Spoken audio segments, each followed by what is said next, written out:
तक यह शरीर सत्य सा प्रतीत होता है, सुंदर सा प्रतीत होता है, सारा संसार में चहल पहल मालूम होती है, एक दूसरे से हम अकाट्य प्रेम करते हैं, लगाव रखते हैं, लेकिन वह कौन सी ऐसी तत्व है, कौन सी ऐसी वस्तु है जिसके बाद चले जाने के बाद, इस शरीर का परित्याग करने के बाद यह शरीर का कोई मूल्य नहीं रह जाता, कोई मतलब नहीं रह जाता।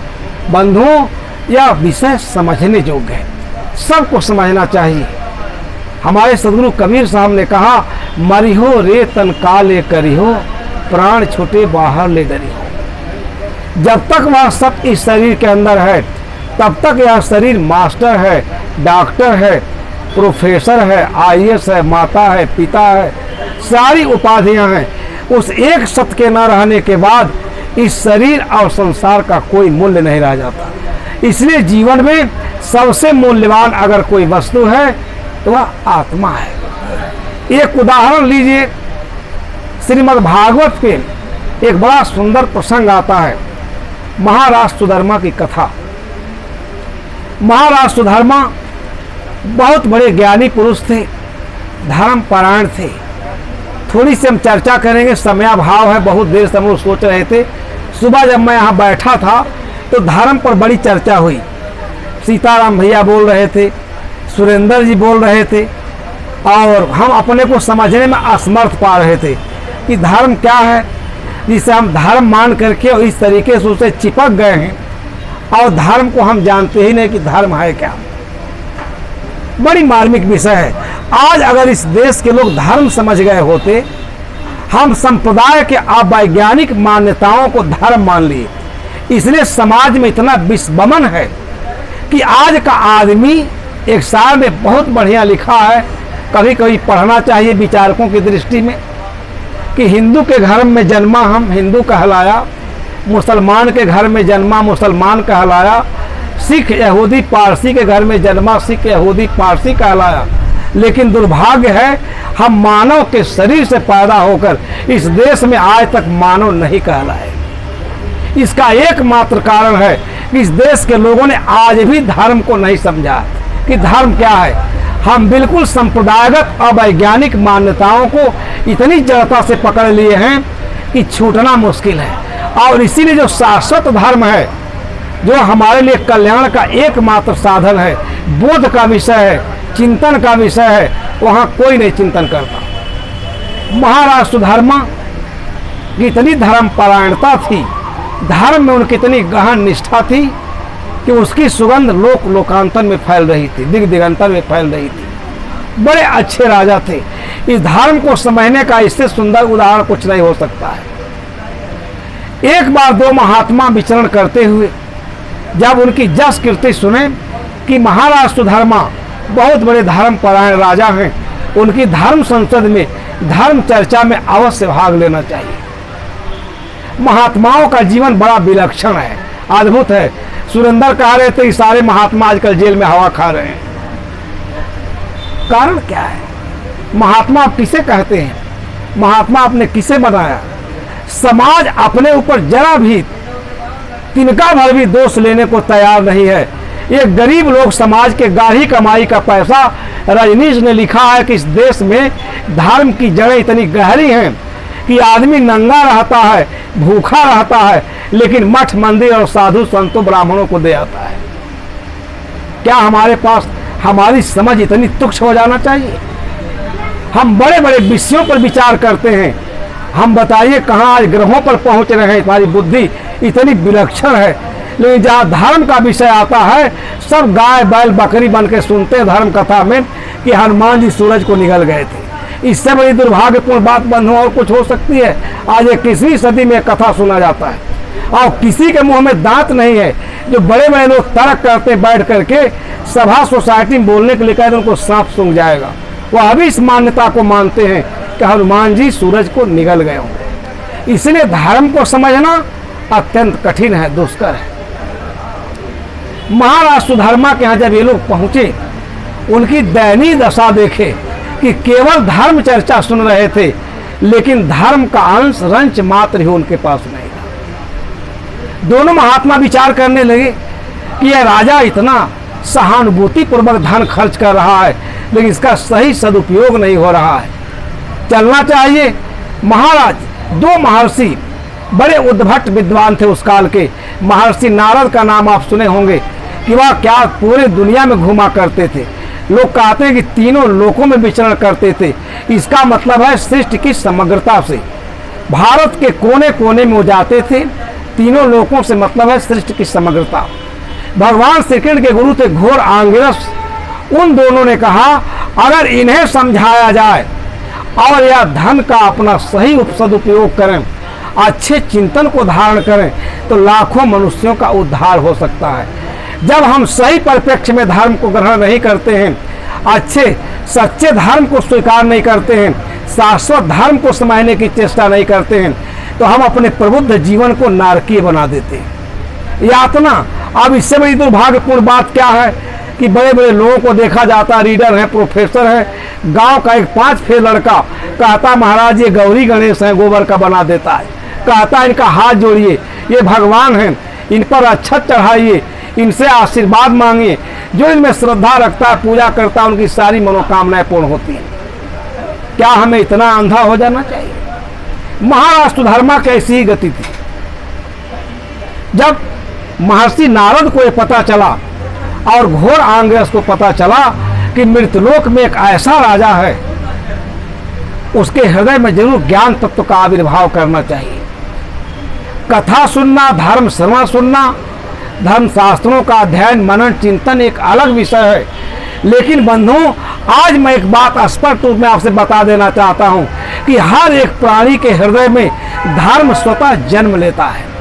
धर्म समसामयिक विषय है। धर्म शाश्वत होता है, संप्रदाय शाश्वत नहीं होते हैं। देश काल के आयाम में बनते हैं और बिगड़ जाते हैं। धर्म एक होता है, संप्रदाय अनेक होते हैं। लोग हिंदू धर्म कहते हैं, हम लोगों को ताजुब होता है जब माननीय उच्चतम न्यायालय डिसाइड कर चुका कि हिंदू धर्म नहीं, एक कल्चर है, एक संस्कृति है, और इसकी बहुत बृहद और व्यापक व्याख्या की, तभी लोग हिंदू धर्म को धर्म कहते हैं।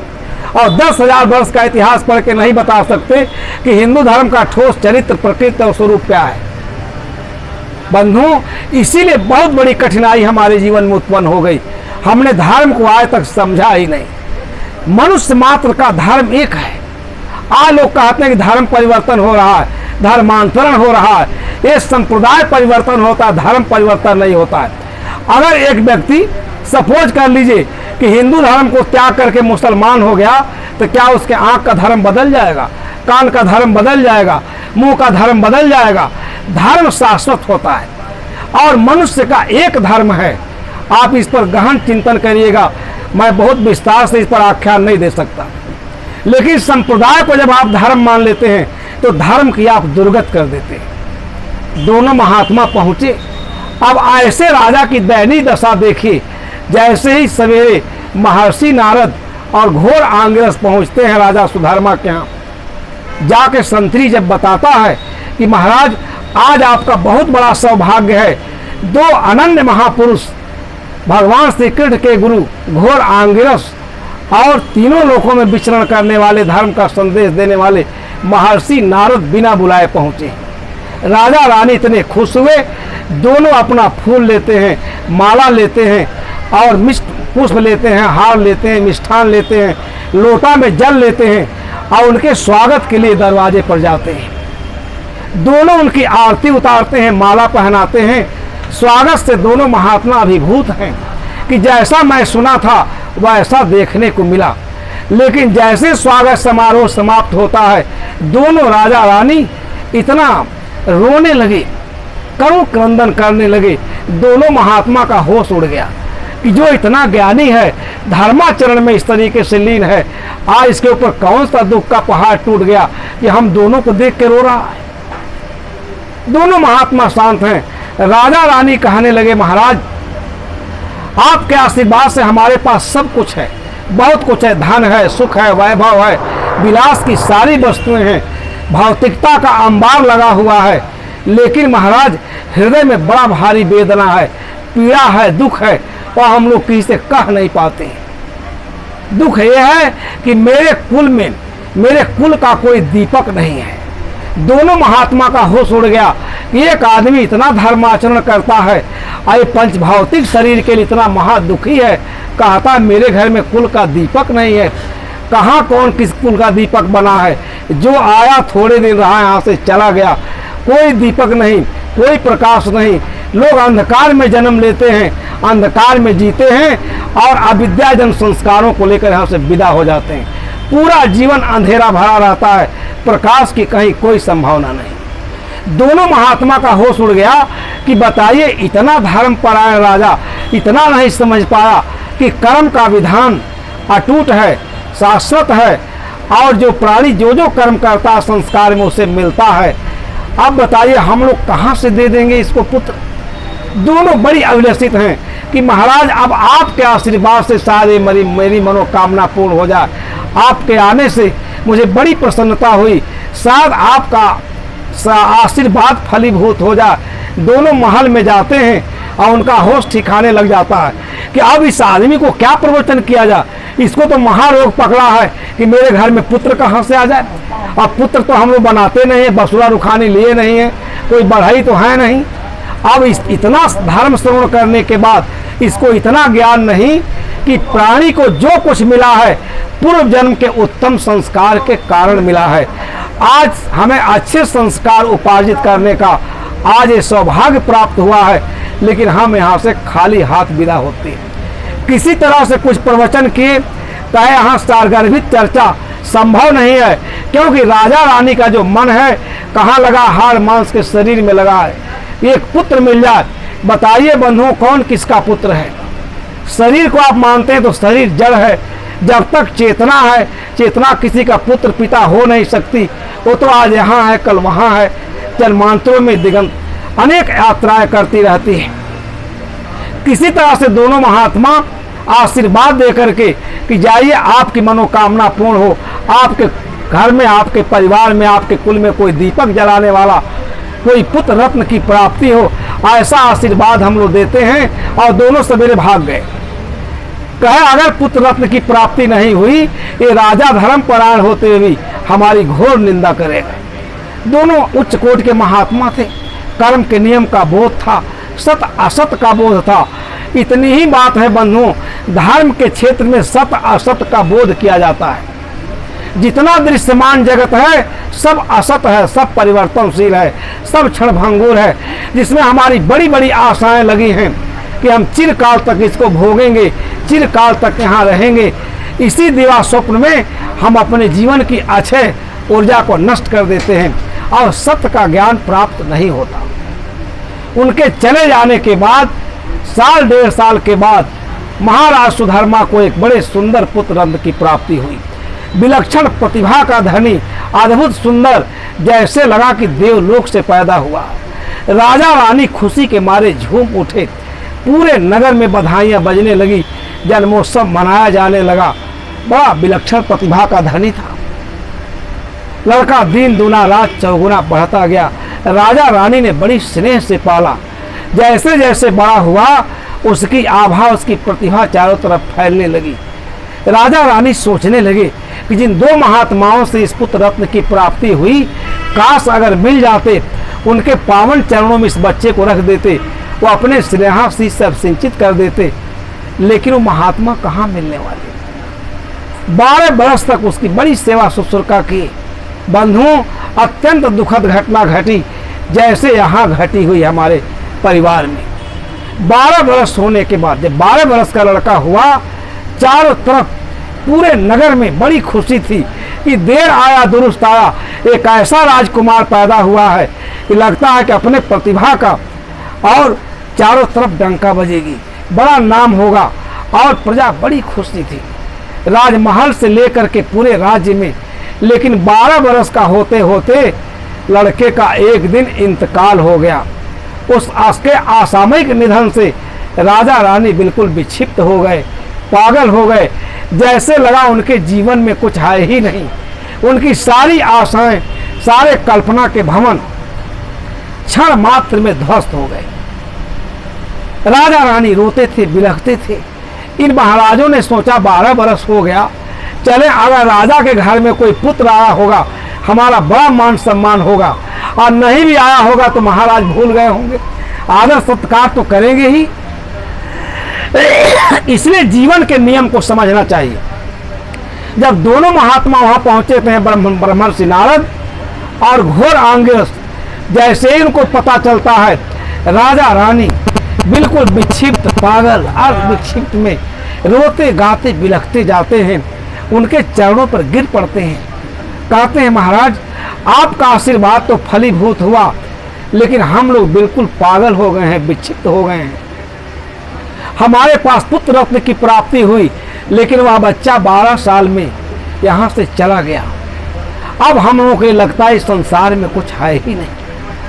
आपसे हम लोगों का प्रश्न है, आप एक चीज बताइए कि कौन सी ऐसी वस्तु है जिसके रहने पर यह संसार शोभायमान लगता है, सुंदर लगता है, सत्य सा प्रतीत होता है, और इसमें बड़ी सारी इच्छाएं आशाएं बनती हैं, बिगड़ती हैं। और कौन सी ऐसी चीज है जिसके नहीं रहने पर सारा संसार शून्य हो जाता है, जैसे लगता है इस संसार में कुछ है ही नहीं। तब दोनों महात्मा सोचे कि अब इसके ऊपर ज्ञान का बारिश किया जाए, क्योंकि अब सत्य को समझने में शायद समर्थ हो गया है। दोनों राजा, दोनों महाराज जाते हैं, राजमहल में बैठते हैं, और जब सत्संग की अमृत बारिश करते हैं, कहते हैं महाराज जो आया और चला गया आप देखते रहे, आप खुशियां मनाए, जन्मोत्सव मनाए, बड़ी बड़ी उससे आशाएं किए, लेकिन आपके सामने चला गया, आप देखते ही रह गए। आपने कहा वो कौन सी ऐसी वस्तु है जिसके रहने से ये संसार शोभायमान लगता है। वह नित्य शाश्वत सनातन वस्तु आपके अंदर भी है। आप इस शाश्वत सत्य को समझ करके आप उसकी भी दुर्गत कर रहे हैं। आपके अंदर भी जो शाश्वत सत्य आत्मा है वह एक दिन आपके शरीर को छोड़कर चली जाएगी। न आप राजा रह जाएंगे, न आपकी कोई कीर्ति रह जाएगा, न जस रह जाएगा। समय के धारा में सब दफन हो जाएंगे, यहाँ कुछ भी नहीं है। और जैसे ही लगा कि अभी अंदर से खाली हैं, इनकी सारी इच्छाएं, वासनाएं, कामनाएं, अब इनको सार्वभौम ज्ञान हो गया है कि संसार में तृण मात्र भी अपना नहीं है। क्योंकि जहां हम आशा करते हैं वहां हम भारी धोखा खाते हैं। पुत्र से आशा किए, पत्नी से आशा किए, धन से आशा किए, लेकिन सब क्षणभंगुर है। आज है, अभी स्वप्नवत होने वाला है। यह बोध जब उनको हो गया, दोनों महर्षि नारद और घोर आंगिरस ने कहा महाराज इस शरीर के अंदर जो नित्य सत्ता है, शाश्वत है, सनातन है, जिसे हम आत्मा कहते हैं, वेदांत की भाषा में ब्रह्म कहते हैं, भक्त की भाषा में ईश्वर कहते हैं, जीव कहते हैं, आत्मा कहते हैं, उसी सनातन सत्य के बोध के बिना संसार के प्राणी भटक रहे हैं। हम लोग शरीर को ही भाई मान लेते हैं, पिता मान लेते हैं, और हमारा मोह से इतना प्रगाढ़ हो जाता है, उस मोह से हम उबर नहीं पाते हैं। तब राजा रानी को बोध हुआ, और महाराज दोनों महात्माओं ने कहा कि संसार में आत्मा के सिवाय कुछ भी सत्य नहीं है। सारे सत्यों का वो सत्य है, सबका जानने वाला है। उसके रहने पर ही आदमी वैज्ञानिक है, डॉक्टर है, कुछ भी कह लीजिए, राष्ट्रपति है, प्रधानमंत्री है, मुख्यमंत्री है। जब वह एक सत्य आत्मा इस शरीर में नहीं है, यह मिट्टी का पिंड है, और इससे कोई वास्ता सरोकार नहीं करना चाहता।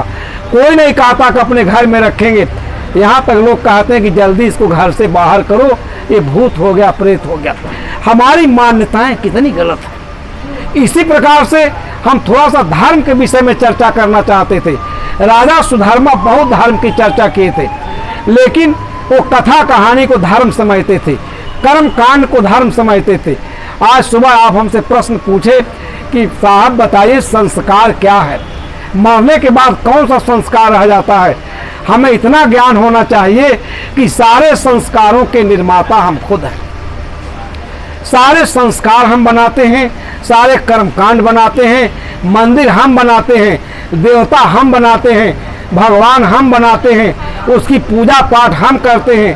हमारी अकल इतनी नगण्य हो गई है कि और बैठ के उसके सामने हाथ जोड़ के हम गिड़गिड़ाते हैं, उससे सुख मांगते हैं, समृद्धि मांगते हैं, कल्याण मांगते हैं, मोक्ष मांगते हैं। क्या यही धर्म है? इसी धर्म को हम धर्म मानते हैं। संस्कार कुछ भी नहीं है। संस्कार देश काल के आयाम में बनते हैं, संस्कार देश काल के आयाम में बिगड़ जाते हैं। यहाँ कोई भी ऐसा विषय और वस्तु नहीं है जो सनातन हो, सत हो। अगर ऐसा होता तो दुनिया में नाना प्रकार की मान्यताएं हैं। यहूदी धर्म है, पारसी धर्म है, सबकी अपनी अपनी सोच है। पारसी लोग कहते हैं ले आकर के बड़ी ऊंची दीवार बनाते हैं और उसमें मृत शरीर को छोड़ देते हैं, पंचभौतिक शरीर को, और उसमें चिड़िया तमाम पशु पक्षी उसको खाते हैं, कहते हैं वो आत्मा से तृप्त हो गया, उनका संस्कार खत्म हो गया। हमारे यहाँ मुसलमान भाई ले आकर के दफन करते हैं और इतनी अवैज्ञानिक मान्यता है, कहते कयामत के दिन तक फरिश्ता के दूत आएंगे, सारा हिसाब किताब आपका लेंगे और तब जा करके आपको मुक्ति होगी, अल्लाह पाक के दरबार में आप जाएंगे, अन्यथा तब तक आप कब्र में रहेंगे। यह मान्यता इतनी अवैज्ञानिक मान्यता है, किसी डॉक्टर मुसलमान से पूछिए तो भी वो डरता रहता है, कहता नहीं उसमें उसकी आत्मा है, फरिश्ते उसका हिसाब किताब ले रहे हैं, कयामत का दिन नहीं आया है। बंधुओं, ये सब विचारणीय प्रश्न है। हमारे यहाँ जहाँ तक संस्कार की बात है, हिंदू धर्म के मनीषी बड़े बुद्धिमान थे। भारत में 3 प्रकार के अंतिम संस्कार की बात है क्रियाकर्म का। एक हम जलाते हैं जो सबसे श्रेष्ठ क्रिया है, एक हम जल प्रवाह करते हैं और एक समाधि देते हैं। हमारे यहाँ जलाने की प्रक्रिया कब शुरू हुई? अहो भूमि गृहात वेद में लिखा हुआ है। एक जगह एक ऋषि आवाहन करता है कि उन सभी आत्माओं को मैं आवाहन करता हूँ जो जला दिए गए, गाड़ दिए गए या जल में प्रवाह कर दिए गए, वो आए और सब हमारे हवि को ग्रहण करें। इससे लगता है कि यह तीनों परंपराएं बहुत प्राचीन है भारत में। इसके पीछे रीजन है, गृहस्थ व्यक्ति को क्यों हम जलाते हैं। पहला संस्कार है मृत्यु के बाद हम जलाते हैं।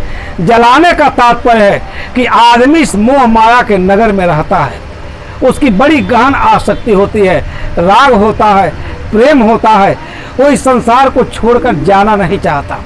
उसको अपने शरीर से लेकर शरीर संबंधित जितने प्राणी पदार्थ हैं सबसे बहुत गहन राग है। इसलिए भारतीय मनीषियों ने कहा कि किसी चीज को जला देने के बाद उसका पूर्णतः अस्तित्व समाप्त हो जाता है, न उसका कोई अस्तित्व रहेगा, न उसकी कोई इच्छा होगी, वासना होगी, न ऐसी कल्पना होगी कि हमारी शरीर वहाँ रखी हुई है, समाधि बनाई गई है, हम उसमें चलेंगे।